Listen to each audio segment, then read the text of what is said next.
Ang buong pusong pagbibigay ay pumupuno sa ating mga puso.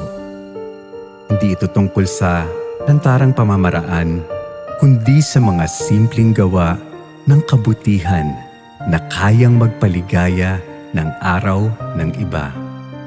Kapag nagbibigay tayo, kahit isang ngiti, tulong o munting regalo, nakakaranas tayo ng isang kakaibang kaligayahan na hindi mabibili o mapapalitan.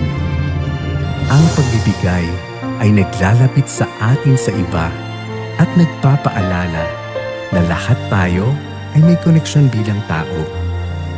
Ito ang paraan para magdala ng liwanag sa mundo, at sa paggawa nito, natutuklasan natin na ang saya na ibinibigay natin ay bumabalik sa atin sa paraang hindi natin inaasahan.